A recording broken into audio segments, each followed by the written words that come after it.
Subscribe करिए हमारे channel target UP TET CTET को और बेल आइकन को दबाइए।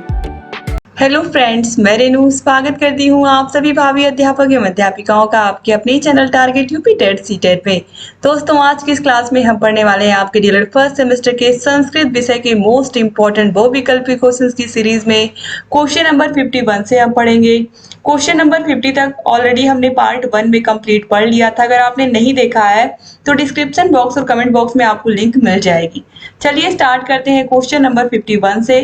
क्वेश्चन नंबर 51 है, क्रिया के जिस रूप से उसके होने के समय का बोध होता है उसे कहते हैं। तो दोस्तों, हिंदी में आप लोगों ने पढ़ा है क्रिया के जिस रूप से किसी काम के होने के समय का बोध होता है, कि जैसे कोई काम हो चुका है, हो रहा है या होगा, तो उसे हम हिंदी में क्या कहते थे? काल। जैसे वर्तमान काल, भविष्य काल, भूतकाल। लेकिन इसे संस्कृत में हम क्या कहते हैं? लकार। जैसे कि लट लकार को हम हिंदी में क्या कहते हैं? वर्तमान काल कहते हैं। लिट लकार को क्या कहते हैं? भविष्य काल कहते हैं। तो इसी प्रकार से हम संस्कृत में इसको क्या कहते हैं? लकार कहते हैं, और हिंदी में इसी को क्या कहते हैं? काल कहते हैं। तो आपकी एक सीरीज में इसका आंसर लकार दिया है और दूसरी सीरीज में इसका आंसर काल दिया है। तो दोनों में से कोई भी गलत नहीं है। लेकिन अगर संस्कृत विषय के पर्पज से देखें कि कौन सा विषय हम पढ़ रहे हैं, हम संस्कृत पढ़ रहे हैं, इसका मतलब हमें लकार यहाँ पर लगाना है, ना कि काल लगाना है। तो अगर इसको देखा जाए तो यहाँ पर ऑप्शन ब ही सही होगा। ठीक है, तो आगे बढ़ते हैं अगले क्वेश्चन पर। अगर देखा जाए तो दोनों में से कोई गलत नहीं है दोस्तों। लेकिन जैसे अगर संस्कृत विषय की बात करें, हम चूंकि संस्कृत विषय ही हम पढ़ रहे हैं, तो संस्कृत में हम काल नहीं कहेंगे, हम इसको लकार कहेंगे। लट लकार, लोट लकार, ठीक है, इस तरीके से लंग लकार। तो आपकी इस राजन सीरीज में लकार ही दिया है आंसर, और पवन सीरीज में काल दिया है। आगे बढ़ते हैं क्वेश्चन नंबर 52 पर। बात लड़का तथा आंख में वचन है। तो लड़का, एक लड़के की ही तो बात हो रही है, तो इसमें क्या होगा? एक वचन ही तो होगा। तो राइट आंसर क्या हो जाएगा? ऑप्शन नंबर अ, एक वचन। क्वेश्चन नंबर 53 पे आते हैं। भू का अर्थ होता है, भू का अर्थ होता है होना। तो राइट आंसर हो जाएगा ऑप्शन नंबर ब। इसके बाद क्वेश्चन नंबर 54 पे आते हैं। संस्कृत में पुरुष कितने होते हैं? तो प्रथम पुरुष, मध्यम पुरुष और उत्तम पुरुष। इसी प्रकार वचन भी 3 होते हैं, एक वचन, द्विवचन और बहुवचन। ठीक है, और लिंग भी 3 होते हैं, स्त्रीलिंग, पुल्लिंग और नपुंसक लिंग। तो राइट आंसर यहाँ पर क्या हो जाएगा? संस्कृत में पुरुष होते हैं 3, ऑप्शन ब, प्रथम पुरुष, मध्यम पुरुष और उत्तम पुरुष। क्वेश्चन नंबर 55 पे आते हैं। प्रथम पुरुष बहुवचन की विवक्षा में जिस प्रत्यय का प्रयोग किया जाता है वह है तिप, झी, तस या फिर सिप। तो प्रथम पुरुष बहुवचन की विवक्षा में हम जिस प्रत्यय का प्रयोग करते हैं वो है झी, ऑप्शन ब यहाँ पर राइट आंसर हो जाएगा। क्वेश्चन नंबर 56 पे आते हैं। भू धातु का लट लकार प्रथम पुरुष बहुवचन का रूप है। तो भवति, भवतः, भवंती। तो प्रथम पुरुष बहुवचन में होगा भवंती। तो ऑप्शन सा यहाँ पर राइट आंसर हो जाएगा। क्वेश्चन नंबर 57 पे आते हैं। भू धातु का लिट लकार प्रथम पुरुष बहुवचन में रूप बनता है। तो दोस्तों ये बनता है बभूवुः, ऑप्शन सा यहाँ पर राइट आंसर हो जाएगा। ठीक है दोस्तों, आप लोग के सिलेबस में केवल 5 ही लकार है, लिट लकार नहीं है, लेकिन यहाँ पर पूछ लिया है। ठीक है, तो यहाँ पर राइट आंसर हो जाएगा ऑप्शन नंबर सा। क्वेश्चन नंबर 58 पे आते हैं। रुद्र धातु का लोट लकार प्रथम पुरुष एक वचन में रूप बनता है। रोदतु, रोदताम, रोदितु या फिर रोदंतु। तो लोट लकार प्रथम पुरुष एक वचन, तो राइट आंसर हो जाएगा रोदितु।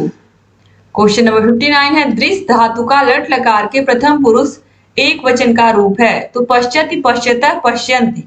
तो दृश्य धातु पहला, प्रथम पुरुष एक वचन, पहला ही जो पद है वही है, तो पश्यति हो जाएगा, ऑप्शन स सही हो जाएगा। क्वेश्चन नंबर 60 पे आते हैं। हा धातु का लंग लकार प्रथम पुरुष बहुवचन का रूप है। हंति, जहाती, हंति या फिर जहंती। तो दोस्तों यहाँ पर राइट आंसर हो जाएगा जहंती, ऑप्शन द सही हो जाएगा। क्वेश्चन नंबर 61 पे आते हैं। दिव धातु का लट लकार प्रथम पुरुष एक वचन रूप है। तो दिव्यति, दिव्यतः, दिव्यंती। तो यहाँ पर जो पहला है वही सही है, दिव्यति, ऑप्शन सा यहाँ पर राइट आंसर हो जाएगा। आगे बढ़ते हैं क्वेश्चन नंबर 62 पर। मैं, तुम तथा गाय में कौन सा संज्ञा शब्द है? तो मैं और तुम ये हो जाएगा सर्वनाम, और जो गाय शब्द है यही हो जाएगी संज्ञा। तो यहाँ पर ऑप्शन सा जो है गाय, ये राइट आंसर हो जाएगा। अब क्वेश्चन नंबर 63 पे आते हैं। संस्कृत में लिंग कितने प्रकार के होते हैं? तो लिंग कितने होते हैं? 3 होते हैं, स्त्रीलिंग, पुल्लिंग और नपुंसक लिंग। तो ऑप्शन ब यहाँ पर राइट आंसर हो जाएगा। क्वेश्चन नंबर 64 पे आते हैं। एक शब्द है, एक है मतलब एक शब्द क्या है? पुल्लिंग है, स्त्रीलिंग है, नपुंसक लिंग है या फिर इनमें से कोई नहीं? तो दोस्तों राइट आंसर यहाँ पर हो जाएगा, ये है पुल्लिंग शब्द, ऑप्शन आ यहाँ पर सही हो जाएगा। क्वेश्चन नंबर 65 पे आते हैं। ऋतु शब्द कौन सा लिंग है? पुल्लिंग, स्त्रीलिंग, नपुंसक लिंग या इनमें से कोई नहीं? तो जो ऋतु शब्द है ये स्त्रीलिंग शब्द है। ऋतु बहुत लड़कियों का नाम भी होता है लेकिन वो ऋतु होता है, इस तरीके से वो लिखती हैं ऋतु, ठीक है। तो यहाँ पर ऋतु जो है ये स्त्रीलिंग शब्द है, तो ऋतु से याद रखिएगा। क्वेश्चन नंबर 66 पे आते हैं। छाता, दूध, लड़का, पानी शब्द लिंग है। ये किस प्रकार के लिंग है? तो लड़का से ही स्पष्ट हो जाता है कि ये सब क्या है? पुल्लिंग शब्द है। क्वेश्चन नंबर 67 है। बकरी तथा लड़की में कौन सा लिंग है? तो ये क्या है? स्त्रीलिंग है, ऑप्शन ब सही हो जाएगा। क्वेश्चन नंबर 68 पे आते हैं। आम्र तथा पुष्प किस लिंग के हैं? पुल्लिंग, स्त्रीलिंग, नपुंसक लिंग या इनमें से कोई नहीं? तो राइट आंसर दोस्तों हो जाएगा नपुंसक लिंग। क्वेश्चन नंबर 69 है। नीरदह, घन एवं मेष शब्द है, पुल्लिंग, स्त्रीलिंग, नपुंसक लिंग या इनमें से कोई नहीं? दोस्तों राइट आंसर हो जाएगा नपुंसक लिंग, ऑप्शन सा सही हो जाएगा। आगे बढ़ते हैं। क्वेश्चन नंबर 70 है। हत्या, शय्या एवं विद्या शब्द उदाहरण। तो विद्या बालन, आप देखिए अभिनेत्री का नाम है, यानी कि ये शब्द क्या है? स्त्रीलिंग शब्द है, ऑप्शन ब सही हो जाएगा। क्वेश्चन नंबर 71 है। संस्कृत में वचन कितने होते हैं? तो वचन 3 होते हैं, आपको पता ही है, एक वचन, द्विवचन और बहुवचन। क्वेश्चन नंबर 72 है। गुण, दोष तथा दशा या अवस्था को बताने वाले शब्दों की संज्ञा होती है। तो गुण, दोष, दशा या अवस्था बताने वाले जो शब्द होते हैं ये होते हैं भाववाचक संज्ञा, ठीक है, ऑप्शन सा सही हो जाएगा। 2018 में देखिए पूछा हुआ प्रश्न है। क्वेश्चन नंबर 73 पे आते हैं। हम सब पाठ पढ़ेंगे वाक्य का संस्कृत में अनुवाद होगा। हम सब पाठ पढ़ेंगे, तो वयम पाठम पठिष्यामः। तो यहाँ पर ऑप्शन द जो है वयम पाठम पठिष्यामः, ये राइट आंसर हो जाएगा। क्वेश्चन नंबर 74 है। घोटकः शब्द का अर्थ है बिल्ली, गधा, घोड़ा या हाथी। तो घोटक है मतलब घोड़ा, घोड़ा को अश्व भी कहते हैं। क्वेश्चन नंबर 75 है। षोडश शब्द का अर्थ है 11, 14, 12 या 16। तो षोडश, 16 को संस्कृत में षोडशा कहते हैं और ये आप जरूर याद रखिएगा, बहुत इंपॉर्टेंट है। क्वेश्चन नंबर 76 पे आते हैं। तस्मिन शब्द में विभक्ति और वचन है। षष्ठी विभक्ति एक वचन, पंचमी विभक्ति द्विवचन, सप्तमी विभक्ति एक वचन या षष्ठी विभक्ति बहुवचन। दोस्तों राइट आंसर हो जाएगा सप्तमी विभक्ति एक वचन का रूप है ये तस्मिन। तो दोस्तों ये जो शब्द रूप है पति शब्द रूप, इसमें जो सप्तमी विभक्ति एक वचन है यही है पत्यो, ठीक है। तो इसका रूप चलता है पति, पति, पत्यः, पतिम, पति, पतीन, पत्या, पतिभ्याम, पतिभिः, पत्ते, पतिभ्याम, पतिभ्यः, पत्युः, पतिभ्याम, पतिभ्यः, पत्युः, पत्योः, पतीनाम, पत्यो, पत्योः, पतिषु, हे पते, हे पति, हे पत्या, ठीक है। तो ये सप्तमी विभक्ति एक वचन का रूप हो जाएगा। 2018 में देखिए पूछा हुआ प्रश्न है। क्वेश्चन नंबर 78 है। भव शब्द रूप है। दोस्तों ये जो है भव शब्द आता है लोट लकार में, यानी कि भू धातु लोट लकार में आता है। भवतु, भवताम, भवन्तु ये प्रथम पुरुष हो गया और भव, भवतम, भवत, तो ये जो भव है ये एक वचन, मध्यम पुरुष एक वचन में आता है भव। तो यहाँ पर देखिए मध्यम पुरुष एक वचन, भू धातु मध्यम पुरुष एक वचन, ऑप्शन आ यहाँ पर राइट आंसर हो जाएगा। तो फिर से मैं आपको बता दूं ये क्या होता है, किस तरीके से। भवतु, भवताम, भवन्तु, भव, भवतम, भवत, भवानी, भवाओ, भवाम, लोट लकार में, ठीक है। आगे बढ़ते हैं क्वेश्चन नंबर 79 पर।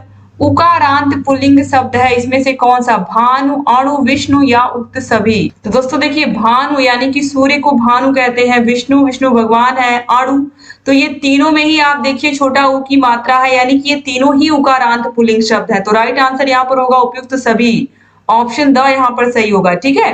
क्वेश्चन नंबर 80 पे आते हैं। वारेडी शब्द में लिंग, वचन व विभक्ति है। तो दोस्तों ये जो वारेडी है ये है स्त्रीलिंग, तो ये है ही, ये प्रथमा विभक्ति बहुवचन में आता है, ठीक है। वारी, वारेडी, वारेडी, तो ये वारेडी जो है ये आता है बहुवचन में, ठीक है, प्रथमा विभक्ति बहुवचन में। तो ऑप्शन ब यहाँ पर राइट आंसर हो जाएगा। क्वेश्चन नंबर 81 है। एते शब्द में विभक्ति व वचन है। तो दोस्तों इसमें है प्रथमा विभक्ति द्विवचन, यानी कि ऑप्शन सा यहाँ पर राइट आंसर हो जाएगा। क्वेश्चन नंबर 82 है कथ धातु लिट लकार प्रथम पुरुष द्विवचन का रूप है। तो प्रथम पुरुष द्विवचन यहाँ पर पूछा दोस्तों, तो ये है कथिष्यतः। तो यहाँ पर आप देखिए ऑप्शन नंबर ब जो है ये राइट आंसर हो जाएगा। यहाँ पर कथिष्यतः जो है ये ऑप्शन ब सही हो जाएगा। क्वेश्चन नंबर 83 पे आते हैं, हमारे देश में देव भाषा किसे कहते हैं? पाली, संस्कृत और ब दोनों या फिर प्राकृत? राइट आंसर है संस्कृत भाषा को, ऑप्शन ब यहाँ पर राइट आंसर हो जाएगा। आगे बढ़ते हैं क्वेश्चन नंबर 84 पर। पिकह को हिंदी में क्या कहते हैं? कबूतर, कौवा, कोयल या चील? तो राइट आंसर है कोयल। कोयल को हम पिका कहते हैं, कौवा को काका कहते हैं। क्वेश्चन नंबर 85 है यव किस अनाज का नाम है? तो यव हम जौ को कहते हैं, ठीक है, गेहूं या चावल को नहीं कहते बल्कि जौ को कहते हैं, ऑप्शन स सही हो जाएगा। क्वेश्चन नंबर 86 है दरदुरह को हिंदी में क्या कहते हैं? सांप, भौरा, मेंढक या मकड़ी? तो इसे हम कहते हैं मेंढक, ऑप्शन स सही हो जाएगा। क्वेश्चन नंबर 84 है वृषभ को हिंदी में कहते हैं बैल, भैंस, गाय या बानर?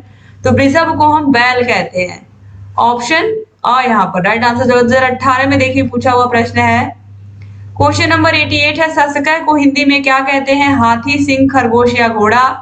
तो इसको हम खरगोश को कहते हैं शशका। शशका मीन्स खरगोश, ठीक है। हाथी को गज कहते हैं, घोड़ा को अश्व कहते हैं। क्वेश्चन नंबर 89 है द्विचक्रिका का अर्थ होता है? द्विचक्रिका यानी कि जिसमें दो पहिए होते हैं, दो पहिया इसमें से देखिए बैलगाड़ी, जहाज, साइकिल या इनमें से कोई नहीं? तो राइट आंसर है साइकिल। क्वेश्चन नंबर 90 है संस्कृत में संज्ञा के कितने भेद होते हैं? तो संस्कृत में संज्ञा के 3 भेद होते हैं, तो ऑप्शन ब यहाँ पर राइट आंसर हो जाएगा। क्वेश्चन नंबर 91 पे आते हैं, किसी वस्तु, प्राणी, व्यक्ति, स्थान या भाव आदि को क्या किस नाम से जानते हैं? तो हम किसी व्यक्ति, वस्तु, प्राणी या स्थान या भाव को हम कहते हैं संज्ञा। किसी व्यक्ति, वस्तु या स्थान के नाम को ही हम क्या कहते हैं? संज्ञा कहते हैं। क्वेश्चन नंबर 92 पे आते हैं, श्वेत पीतः किसका उदाहरण है? कर्मधारय समास का, तत्पुरुष समास का, द्विगु का या फिर द्वंद्व का? तो ये श्वेत पीतः ये कर्मधारय समास का एग्जाम्पल है। क्वेश्चन नंबर 93 है कर्मधारय समास का उदाहरण इसमें से कौन सा है? मुख कमलम, पंचगंगम, शिवाश्च, रामश्च या अनुरूपम? तो दोस्तों यहाँ पर आप देखिए जो पंचगंगम यहाँ पर दिया हुआ है राइट आंसर, लेकिन पंचगंगम जो है ये एक तरीके से ये क्या है? यह काशी का एक प्रसिद्ध घाट है जो 5 नदियों का संगम स्थान है, ठीक है, पंचगंगम। तो दोस्तों राइट आंसर यहाँ पर है ऑप्शन नंबर अ मुख कमलम। मुख कैसा है? कमल के समान है, ठीक है, तो यहाँ पर ये कर्मधारय समास हो जाएगा।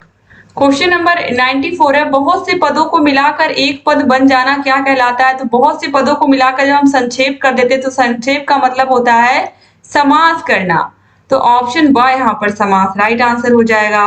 क्वेश्चन नंबर 95 पे आते हैं, पदों के मिलने की प्रक्रिया क्या कहलाती है? समसन, संधि, अलंकरण या छंद?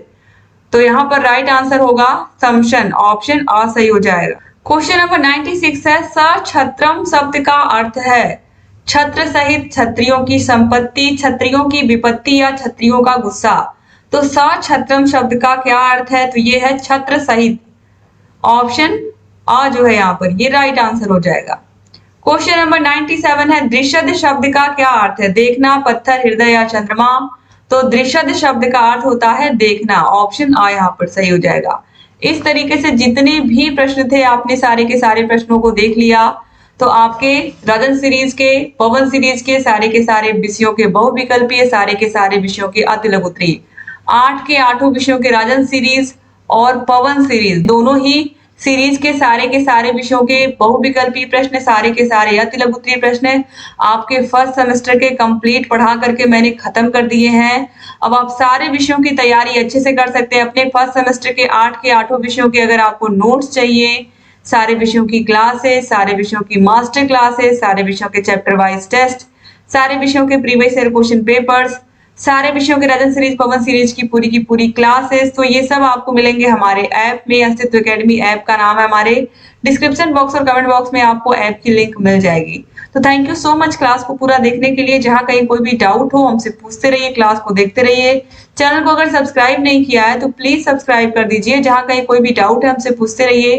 क्लास को शेयर करना मत भूलिएगा। डिस्क्रिप्शन बॉक्स और कमेंट बॉक्स में आपको सारे विषयों की लिंक मिल जाएगी। चैनल से बने रहिए। जय हिंद दोस्तों।